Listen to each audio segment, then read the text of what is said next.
Josh and Paul are here via Microsoft Teams. I've got Miguel Cardona, our Commissioner of Education, on because we're going to talk a little more about what we learned in terms of our reopening for education. But first, I wanted to talk about the tropical storm. And Katie Dykes, our Deep Commissioner, will be able to answer questions as regards the progress we're making, slow progress in getting everybody reactivated. Let me just say a little bit about Tropical Storm Isaias and the recovery. By the way, I finally found out where the name came from. Sean Wooden's son, he's our treasurer, is named Isaias. So that's the one good thing I can say about this tropical storm. It hit us really hard. Almost half of all homes lost power. That's one of the worst in the history of this state. We've had a lot of meetings with Eversource and UI, the two major utilities here serving the state of Connecticut. And today, as you can see here, Eversource outages still represent about 40% of their customers. That's 40%. 517,000 people still without service. They fixed about 330,000. They were up well over 800,000, a few days ago. They focused primarily on clearing trees, making things road ready. That's part of the 250 roads that are still blocked, but we've made good progress on that over a period of time. And they've had to look at the transmission lines. Those are the major trunk lines that feed the substations. You got to get them activated first before you can start taking on the individual pockets of customers without service. UI has done better. At least they have a much lower percentage of their customers without power. That's 22%. And I think Katie said they look to have the majority of them up in the next 48 hours. There have been 5 serious injuries, a couple of fatalities, sadly. People often in a car and a tree comes down. I was sort of interested in terms of, we had one of our unified command calls this morning, where all the commissioners are on board, plus the utilities, plus the telecom companies. It's really where everybody affected or affecting the electric grid is on, plus all of our key commissioners. And Eversource gave their briefing, UI gave their briefing, and then they said, tell us about any critical facilities that we should prioritize in terms of getting service back, and those that maybe are just now temporarily operating with an electric generator. And all of a sudden, we heard from everybody. The public safety said our troop barracks are down, and if you care about public safety, you can't just rely upon the generators. Kurt Westby, Department of Labor, they've had a lot of work to do, as you maybe know, since COVID, in all the unemployment claims. And now they're working on an old generator right now, and he said if this generator goes, that will impact 300,000 unemployment claims coming forward. We got that generator, it's still going, and we're making that a priority. Katie will tell us about the wastewater treatment facilities, and frankly, the freshwater treatment, and our 36 public systems, all of which require electric in order to process the water in both ways. Otherwise, there are spills on the wastewater side and tougher time getting fresh water out. Those are right now operating with generators, but generators can last 4 or 5 days. You got to have access to them, and it's a lot riskier proposition. Nursing homes, we were told that about 1/3 of our nursing homes now are not on the grid, but they are there with generator backup power. Although in one case, Deirdre said the generator went down. You had to get there very quickly because you couldn't have seniors in 90-degree darkness. And they did take care of that.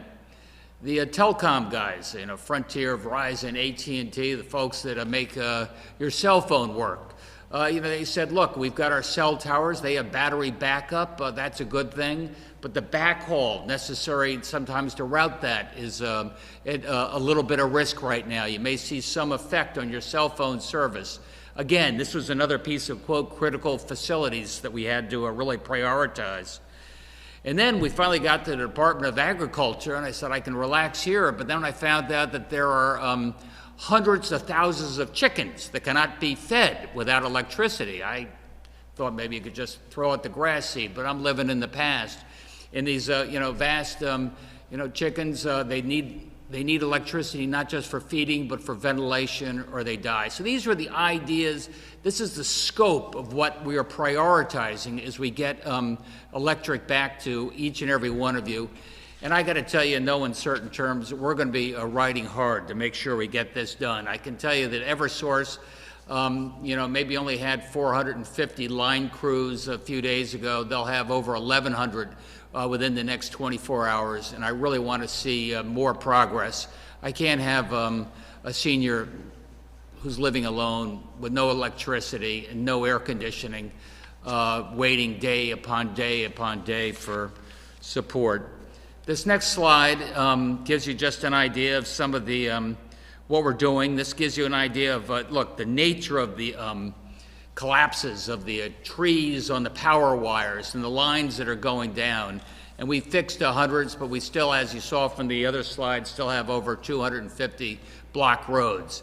And you got to get them fixed first so that the vans can go, necessary to get power to everybody else.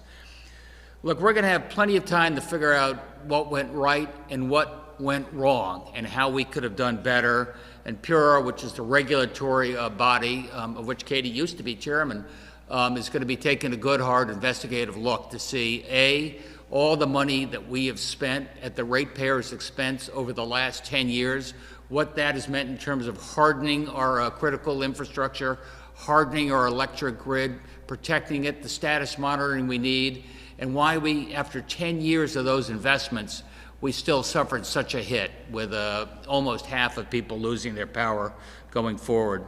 So we're going to have plenty of time to Monday morning quarterback this, but right now our priority is getting you power back as soon as we can. And I know there's hundreds of questions, and I can't leave you in the dark in terms of what's next, when can my power go on? And I've been told not to make any promises on behalf of others, except for the fact that we're going to be focused like a laser beam until each and every one of you gets your service back. This grid, I think, speaks for itself, but there's the email or the website, as well as the telephone number for UI and Eversource. And of course, our friends at United Way, 211, as we try and route these signals and get you answers as best we can.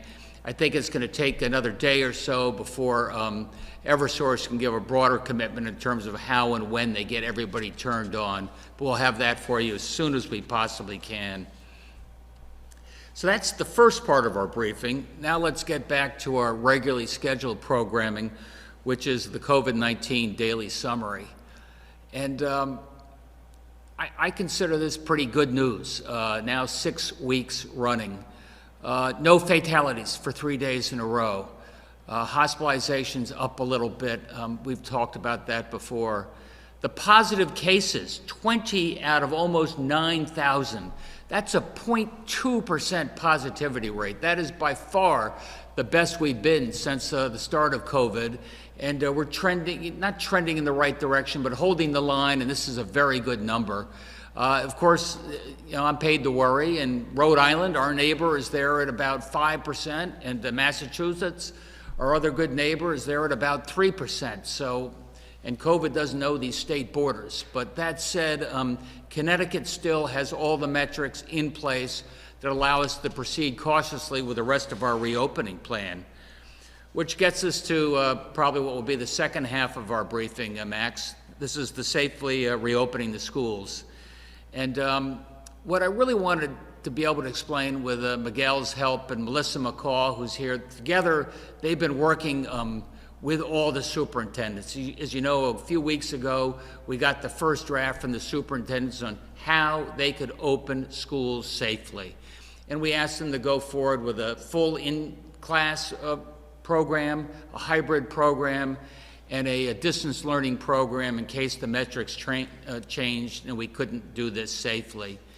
And what Melissa and Miguel have done is broken down in terms of priorities all the things that we, the state of Connecticut, will provide for our teachers, for our students, for our parents, and for our school systems to keep you safe.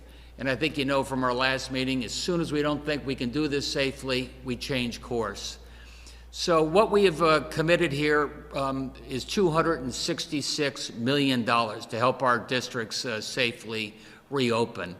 And Melissa reminds me, this is by far, most of this comes from our COVID relief fund, the federal money we got, and this is by far one of the biggest allocations, the biggest allocation to school safety of any of our Northeast regional states. So I think you know how seriously we're taking this. I'd say that of the $266 million, 99 of it has already been allocated previously to the districts. That's money for you to invest as you see fit over and above what we are doing on the state level.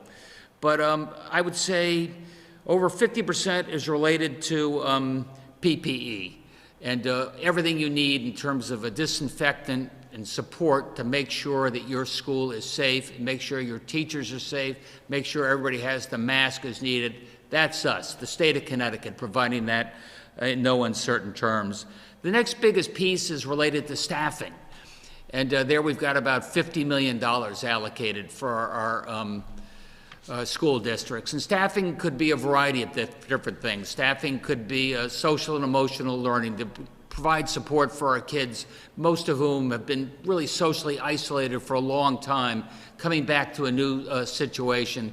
Some of that is related to what we're calling apprentice teachers, or others who will be able to fill in the classrooms, since some of our older teachers are those with a pre-existing condition will probably have to teach via Zoom and can't be in the classroom.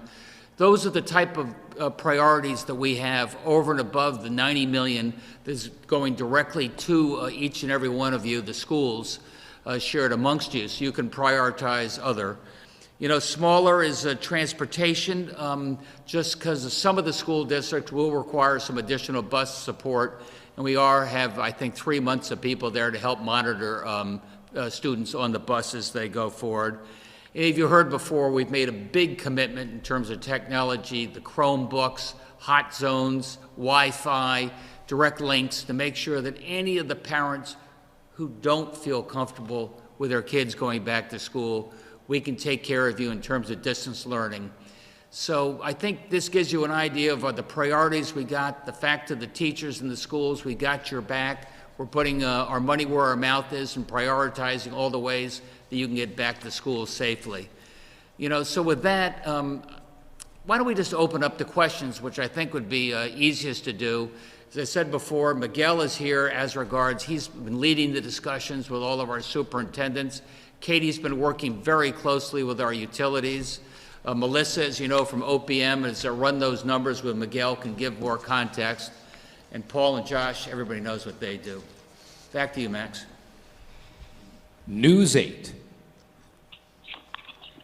Governor, when you talk about holding as many people accountable as you possibly can, what does that mean in terms of moving forward, any type of fines or action taken against the power companies? Want to try that, Katie?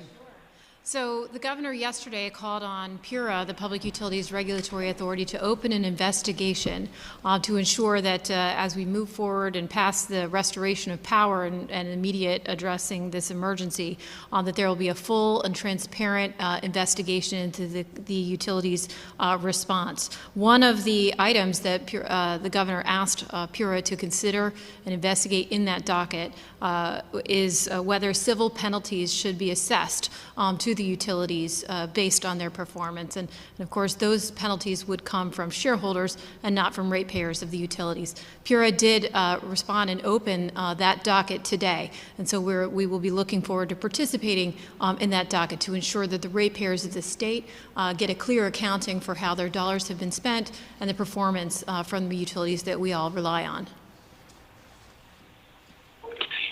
And for Miguel, because the whole situation is so fluid, has anything changed in the last week or so moving forward, or because the numbers are still good, things right now are pretty much as they were, say, a week ago in trying to move forward? I think the data just supports the encouragement of bringing students in to the schoolhouse as much as possible.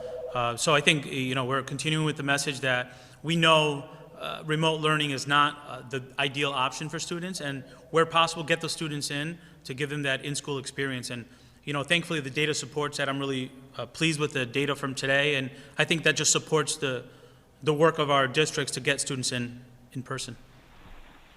Hey, Miguel, I think you told me that about 55% of the schools look to have in-classroom. Right. We had a recent information come back to the State Department of Education, and by and large, our districts agree, our district leaders agree. Over 55% are planning full in-person learning. 44% are planning hybrid, some form of hybrid, but that could include buildings that have full in-person learning. For example, elementary might be coming in, and maybe just their high schools are going hybrid. So throughout the state of Connecticut, I think most agree that we need to get our students in the classroom learning in a safe environment. Fox 61. Governor, you mentioned that you're launching the National Guard to help restore power. When will this happen, and what determines what areas they will hit first in the state? Well, it happens immediately, and right now, I think Paul can help me out with this, but I think primarily we've got roads we got to clear, and that'll be one of their priorities. And I just want to say on behalf of the National Guard, I wasn't positive what the National Guard did 2 years ago. I sure know now. I mean, I was down at Guantanamo. I see these guys guarding prisoners. I saw them building field hospitals during the peak of COVID when we might be overrun. Now they're clearing roads and doing a lot of frontline work. They're amazing. Paul? Yeah, I'll add to that point. General Yvonne has done an amazing job in leading the troop. They will be embedded with both UI and with Eversource. Do debris removal, and that will allow for the make safe priorities of various towns to be able to be accomplished. They are already starting. They're going to be going up in the air starting tonight, and then it will also be fully embedded starting first thing tomorrow morning. The governor made that announcement and that declaration, and General Yvonne and his team got right to work as they always do. And we thank them for always stepping up to the call. And then with the extra help, is the time frame still the same for some residents? Those that want to prepare for the worst, are they looking at like a Sunday, Monday in terms of when people could see their electric back up and running? I'm happy to respond to that one. Sure. As whenever we have a storm that hits, the utilities are required to follow an emergency response plan, and that involves first assessing the damage, addressing critical facilities, and within a reasonable period of time after they've done that assessment, providing an estimate of when they expect the majority of their customers to be restored to power. United Illuminating has provided that estimate, clarifying that they announced at 2 o'clock today that they expect to have the majority of their customers restored by the end of Saturday. We're continuing to wait on Eversource's report.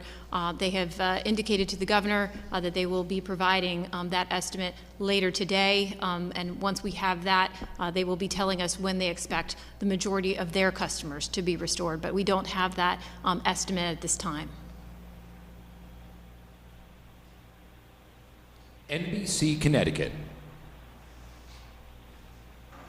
Good afternoon. Governor Craig Hallstrom with Eversource just said that the cost of this will ultimately end up in customers' bills. I just wanted to get your reaction to that statement.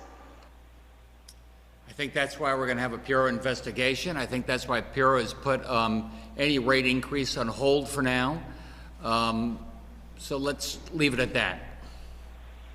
And how much of the problems and issues that we're seeing right now do you actually attribute to Eversource's lack of preparedness? In other words, do you feel that another utility company, say National Grid, could have reacted faster and done more? Well, let's start with the fact that this was a brutal storm that hit us and far exceeded just about any hit we've had. I know it wasn't a broad-based hurricane with those winds, but those tornado-like winds that really hit through caused extraordinary damage. That said, my philosophy has always been hope for the best and plan for the worst. And I think that Eversource didn't plan for the worst. I don't think they had the people staged in place, ready to go as soon as we saw the scope of what was happening. But there's plenty of time to look back. I'm looking forward right now. We've got to get more people on the ground, more boots on the ground. We get the roads cleared, get those main transportation hubs going, those transition hubs going, and then focus on getting people turned back on. And I am going to push every day to make that happen. And lastly, are you concerned at all about the primary? About the primary? Yeah, this came up a little bit because a lot of people are voting in schools in the primary. That's coming up on Tuesday. And they asked me, what happens if we can't open the schools because there's not power there by Tuesday? And I said I'd be really angry if the schools were not open, available for voting on Tuesday. And I can follow up to say that Chairman Gillette from PURA convened a task force today of the utilities and all related agencies. The Secretary of State's office participated in that call. So all the information has provided to the extent that there are any polling locations that have been impacted by outages. The utilities have that information so that they can prioritize those for restoration. So I feel confident that those priorities will be addressed. Channel 3 Eyewitness News. Hi, good afternoon. Recently, it was reported by DOL that its contact center is operating at 50%. In what other ways has the outages affected the department with so many people still seeking unemployment? You know that, Paul? I can take that. Or Josh? Sorry.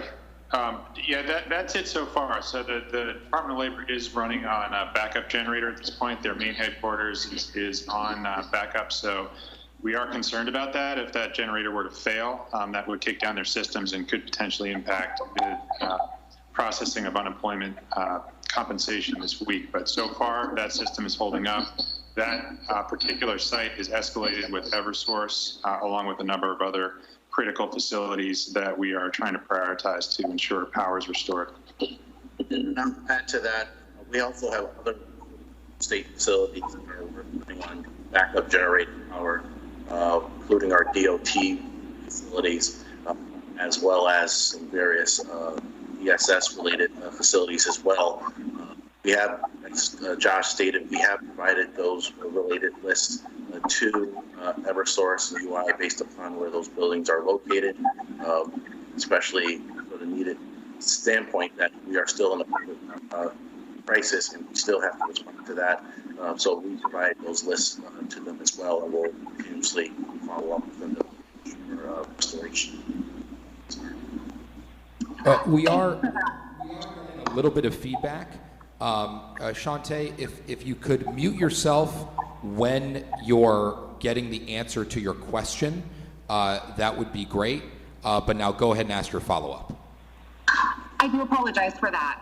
And I just wanted to share this with you, Governor Lamont. I've had a viewer who uses a wheelchair, and he tells me his elevators are not working. He's essentially stuck in his apartment. I said before, I understand that on top of COVID, on top of the economic uncertainty, on top of the electric bills you got last week, all of a sudden your power's not on and it's impacting at one point 46% of the state.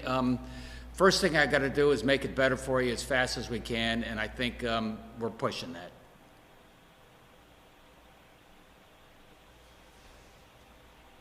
WTIC 1080 News. Good afternoon. Melissa, a question for you. What are the budgetary ramifications of this storm? You obviously have Commissioner Katie Dykes here to speak to some of the policy and regulatory components. Typically, with a storm of this magnitude, you would often see some additional expenses in the Department of Transportation.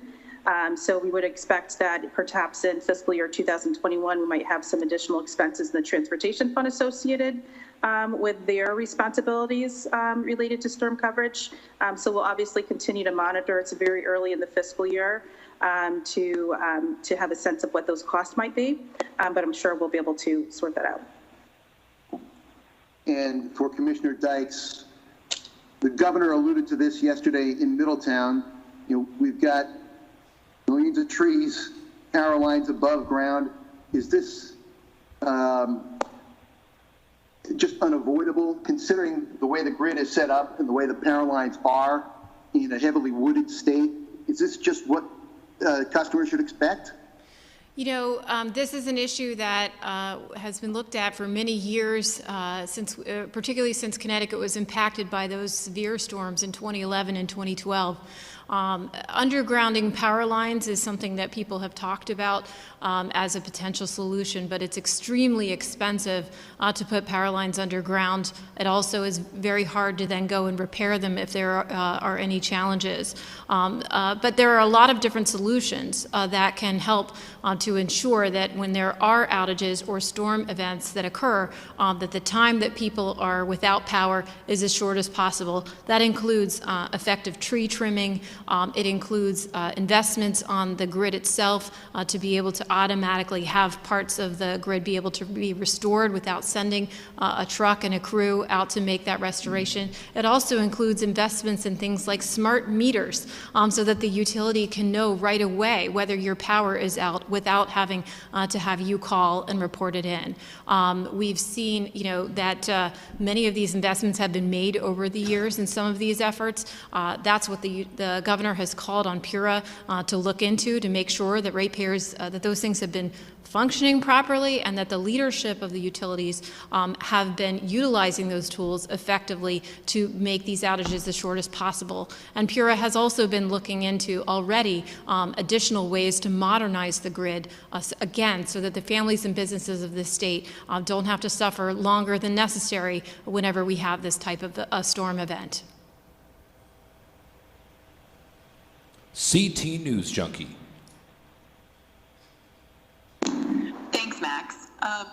So I guess this could be for the governor or for Commissioner Dykes.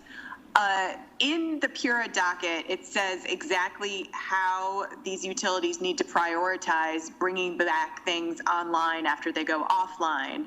Are you satisfied with Eversource's response and their decisions of what should be a priority to come back online? I can say, again, there's a sequence to how storm response occurs. First, the utilities need to accurately forecast and prepare and pre-position resources so that they can hit the ground running to start restoring power as soon as the winds die down and the storm passes. Then the utility needs to effectively and efficiently assess the damage and then restore power to those facilities that have been designated as critical before that they can go in, such as the wastewater treatment plants, the police stations, all the things the governor indicated, before that they can go and then work on the broad-based restoration for all customers.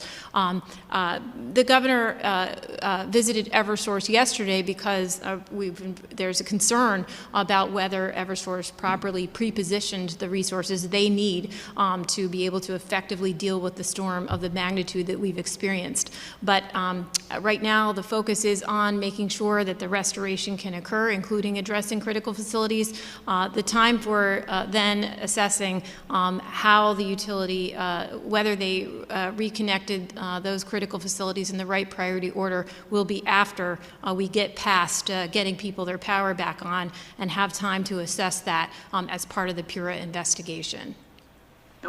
There were some mayors or first selectmen in eastern Connecticut today that were worried. Johnson Memorial apparently seemed to be offline, and there was some other critical infrastructure in that part of the state that wasn't getting attention. And there were some towns there that didn't even see a crew last night. Yeah, it's very important that towns are providing that information. That's why they have the local EOCs. The utilities are expected to have community liaisons who are accessible 24/7 in every single one of those EOCs when they're opened at the municipal level. And the governor, through the Unified Command and the task force that Chairman Gillette has been leading, that is exactly the priority that he and the chairman have been driving, is to ensure that critical facility information is identified, that utility folks are connected and getting that information so that we can get those facilities that are so essential for public health, public safety, that those are restored as quickly as possible. And I believe every hospital is on the grid right now, getting power. All the hospitals are back up? Yes.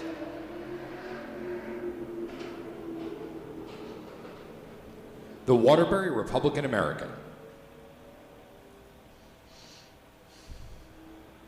Thank you. Who is going to hold PURA accountable for how it handled its oversight of these two utilities? Obviously, it's not going to investigate itself. Certainly, the legislature as an independent branch of co-equal branch of government can look into it. But what is this administration going to do? What are you, Commissioner Dykes? Are you going to be looking into how they did their jobs? Well, PURA operates as an independent body with independently appointed commissioners. Their process provides all of the parties and participants an opportunity to participate, to ask questions of the utilities. The utilities witnesses will be under oath. We have the ability to request documents. It's the best possible place for the state, for the ratepayers of the state, to get a full and fair accounting of the utilities' performance. And so we look for DEEP as a participant and a party in cases before the PURA, as is the Attorney General and the Office of Consumer Counsel and other participants and parties who are affected. And so we look forward to PURA's fair and in-depth review on this particular matter.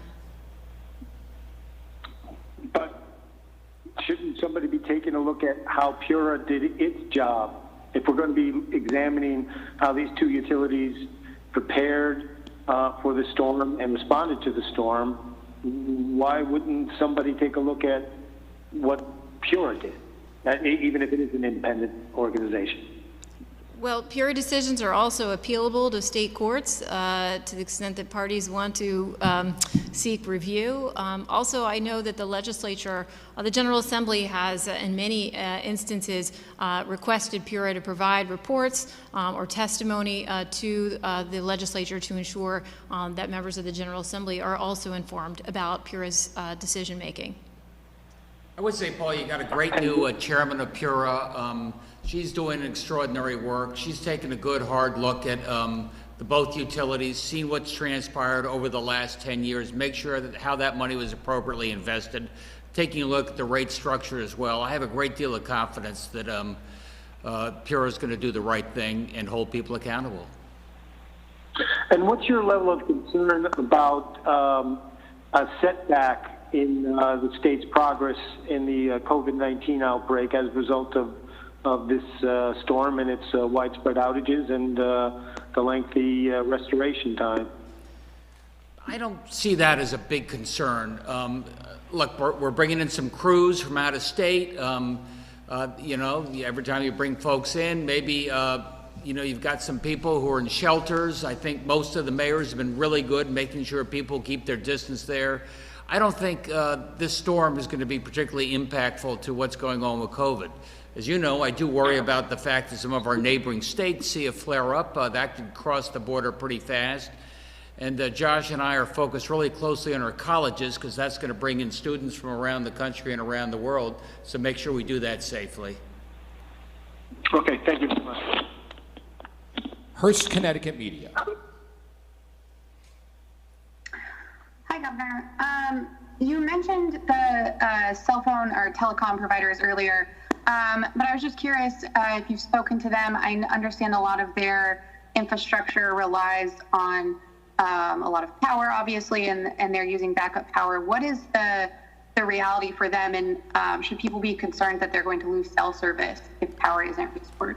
I don't think so. I mean, we had Frontier and AT&T and Verizon, I think, on the call today, the unified command call.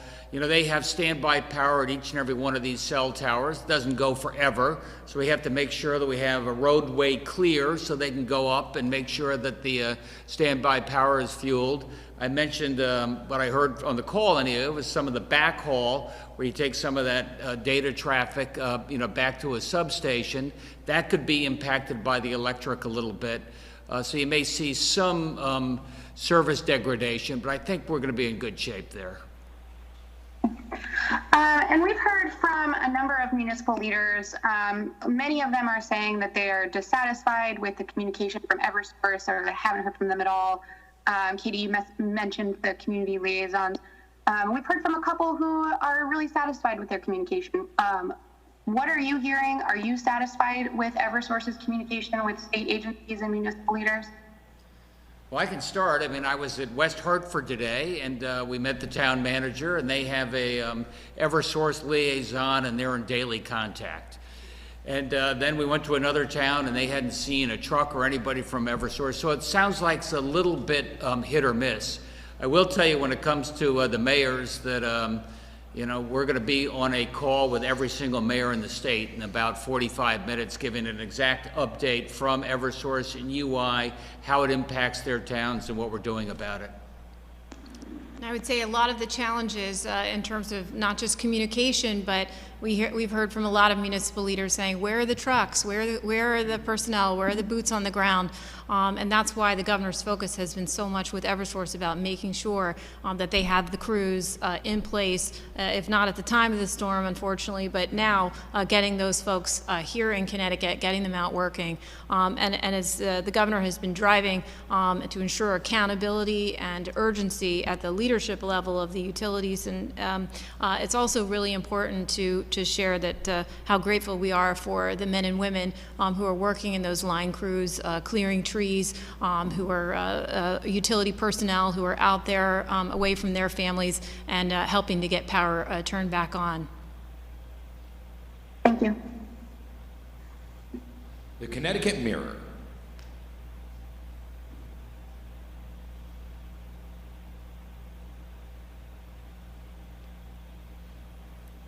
Connecticut Public Media.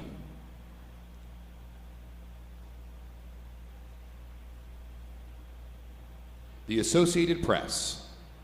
Good afternoon, Governor. And Commissioner Cardona, many families have long planned vacations towards the end of the summer, just before the school year starts. A lot of them in these hotspot states. How concerned are you both about this impacting in-person learning starting on time for a lot of these students? And what are you recommending to these families who are trying to decide whether to cancel vacations or change plans? Sure. So, you know, the quarantine is a requirement, and that's not something that you want to flex. So families have to plan accordingly and understand the importance of the quarantine if they do choose to leave the state. Let me be a little stricter on that.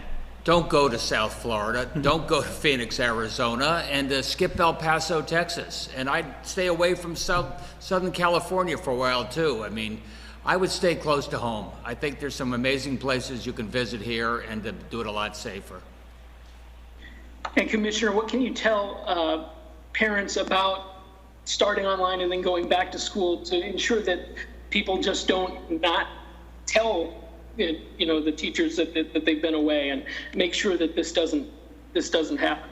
Listen, our success in our school system is going to be based on everyone working together. So we're going to have to be open and honest about if someone's not feeling well when they wake up, communicating that to prevent risk of infection. It's everyone's job to make sure that we can open safely and have a successful school year. So the message to everyone is just start having those conversations. If you're not feeling well, you shouldn't be going out. If you have an event planned in the community and you're not feeling well, you shouldn't be going out.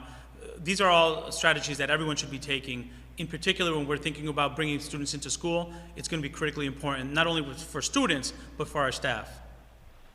And finally, can I get an update on contact tracing, how that is going? Are people cooperating? What have you seen with that program? Sure. Yeah, our contact tracing program continues to proceed very well. For several weeks now, we've been receiving 90% or greater outreach to impacted cases within 48 hours, which is above our goal. We're getting about over half to 2/3 of people successfully interviewed, providing contacts and cases, and then we're following up those people rapidly as well. So the team is at Public Health and our partners in the local health departments have really done a great job standing up this process from scratch over the last couple of months, and it's having a very beneficial impact. We're continuing to look at ways to improve it and expand it and increase the reach and the benefits from a public health perspective, but it's going very well overall. Thank you very much, Governor, and Sue Haig sends her greetings. The Hartford Courant. Hello. The governor mentioned at the beginning 2 fatalities related to the storm. We had heard about one yesterday. Does anybody have information on the other person who died? Any of you know that? I don't. Naugatuck and Newtown. I'll have to get back to you on the specifics of that, sorry. Okay. And also, Governor, you mentioned hospitals at one point. We had heard that the VA hospital in Rocky Hill was having some trouble and that there was talk even of evacuating patients. Can you provide any update on that situation? I think that's a good point. I think they were on standby power for a while. You know about that? I don't know. They're still on generator power, but thanks to support from our emergency services team and our National Guard team, they've received additional fuel delivery. So they continue to operate on backup power while they await restoration of their street power. So there's currently no plans to evacuate anybody? No. Thank you. The Connecticut Mirror. Thanks, Max. And I had a little technical issue. I don't know if this was asked, but when it comes to the money for education, how did you come up with the number of $266 million, and what are the prospects for more money? Want that, Melissa? Well, great. Thank you for the question. So as the governor announced, the state is making a commitment of $266 million towards the successful reopening of our schools. That does include approximately $160 million from the federal coronavirus relief fund, coupled with over $90 million that has already been announced to districts through the CARES Act elementary and secondary education relief fund. In addition, approximately $15 million is coming from the governor's emergency education relief funds. So we are braiding multiple funding sources to attempt to meet the needs of the districts. As the governor and Commissioner Cardona indicated, our priorities were one, to ensure public health and public safety, hence the significant support in PPE and building cleaning cost, and some supplemental support for additional custodial staff. The governor has previously announced a priority to ensure that the digital divide is eliminated. So it was absolutely a priority to ensure that every student had a device and could connect in a remote environment. And transportation is also linked to the public health priorities to ensure that where there are densely populated routes, that additional routes could be funded. And lastly, some academic support. So again, the priorities are public safety, public health, and the academic supports that are necessary to ensure that the program and the reopening can be successful. Governor, you've been clear that you prefer classroom instruction for a variety of reasons that you've made quite clear. But what assistance can the state offer parents beyond the technical piece? You know, you have school systems have already announced they're going to have somebody's kids in for 2 days, and then they're going to be home for 3 days. And obviously, nobody's work schedule, or at least very few people's work schedules, can accommodate that. So is there anything that the state is contemplating about addressing that need that parents will have whose school systems are going to be taking that approach? Yeah, that's a good question, Paz. I'll start with a positive. I was very happy that a majority of our schools want to open on a 5-day-a-week basis, full-time. And those parents that don't feel comfortable with their kid going there, they have an alternative. I was happy with the rest of the schools that didn't want to go full-time. Most of them were providing full-time, at least for the younger grades. As Miguel said, high school is much more likely to be on a hybrid basis, and we don't have to make as many accommodations. Those people are, young adults are better able to telelearn, better able to take care of themselves. I've been pretty impressed with some of the ideas that I've heard Miguel has told me about. For those parents who have younger kids who maybe they're on a 2-day on, 3-day off, and that doesn't necessarily fit their working lifestyle. And some of those schools are offering, setting up a computer lab, for example, in the cafeteria or a gymnasium, which will have, staff people to oversee it. So they're not in the classroom per se, but at least there's a way that they can continue their learning and be taken care of while their parents maybe have to work. So I think we're seeing a variety of interesting ideas come forward. Others are teaming with some of the not-for-profits, a Y or a Boys and Girls Club, and trying to get an arrangement there for those off days where those young people aren't in the classroom. Have you given any further thought to whether or not the state would mandate an approach, particularly if the infection rate continues on the trend that it's in right now, where you had 0.2%, positive rate? Oh, mandate that those hybrid schools go full-time? I don't think so. I mean, I heard a lot about flexibility and one size fits all. I heard that 150 times last week. I think superintendents like the fact that Miguel is giving them some flexibility, that some schools are very crowded, some schools are a lot less crowded, so let them make some of that determination. I like the way it's sorting out, though, that most schools are prioritizing in-classroom education. And if I can add, Governor, this process, as we mentioned before, it's going to be fluid. So it could be based on the health metrics that we have to move in one direction or another. We really need to establish an accountability system to ensure that wherever possible, students are given an opportunity for in-person learning. We know that's a better option.